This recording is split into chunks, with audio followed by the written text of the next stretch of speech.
नोंदी असलेल्या त्या आता 57 लाख आहेत आणि 39 लाख नोंदी वाटप केल्या.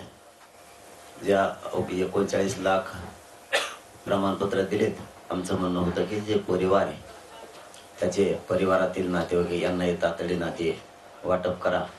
म्हणजे 54 लाख 57च्या आधी 54 लाख जरी धरले, एका एकाला 5-5 दिले तरी 2 करोड मराठा आरक्षणामध्ये जातोय.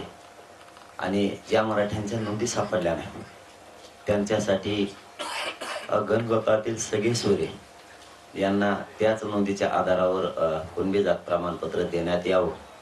त्याची व्याख्या आपण केली होती की पिढ्याना पिढ्या परंपरेनुसार लग्नाच्या सोयरीकी जुळतात ते सगळे सोयरे, त्या सगळ्या सोयऱ्यांना ज्या मराठा बांधवांची नोंद मिळाली त्याच नोंदीच्या आधारावरती देण्यात यावं.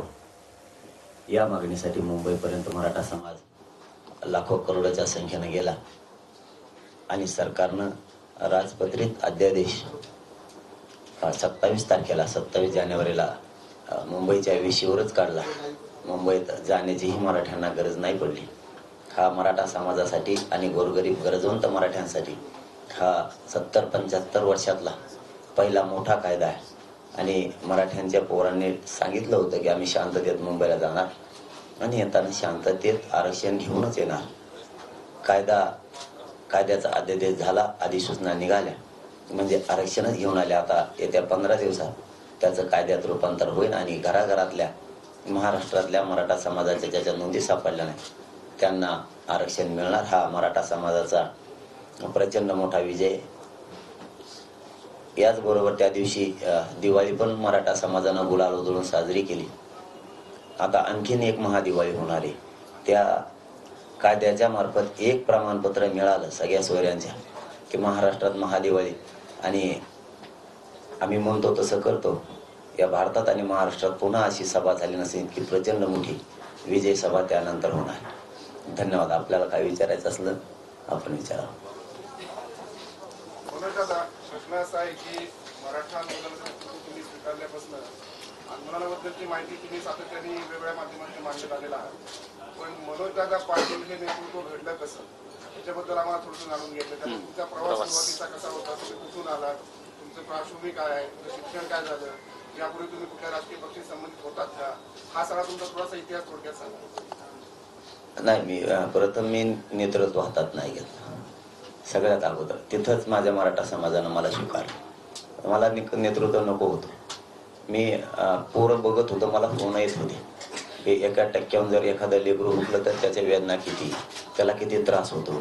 एखाद्या मुलीचा नंबर 1% हुकला, त्या अधिकारी होता राहिला, त्यांचे ते वेदना ऐकायला यायचं. म्हणून नेतृत्व नको, पण आपण आंदोलन केलं पाहिजे, पण प्रामाणिक केलं पाहिजे.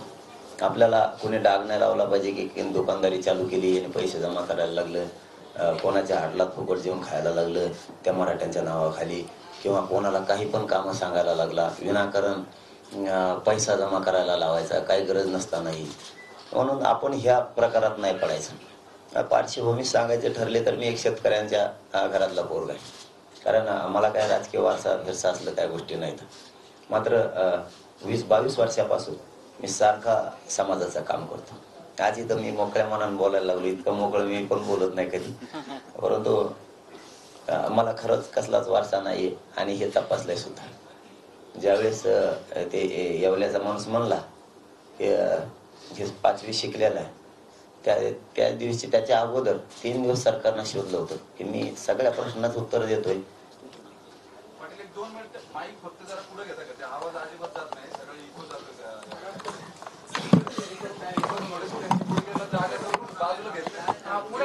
गुडघे बाजूला घेऊ.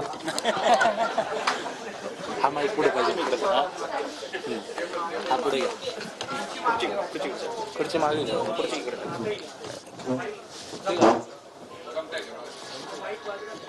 हा माईक ठेवायचा का? येतोय का? फार खाली वाकावं लागेल. एवढं खाली तुम्हाला हॅलो. हा जमलं बंद का गाणे येऊच नको माय मांडव. नाही मी मानता ठरलं. आधी 6 रात्री झोपल्यावर नाही. काही प्रॉब्लेम नाही ना मांडीवर घेतलं तर. आणि मग सुई लागत.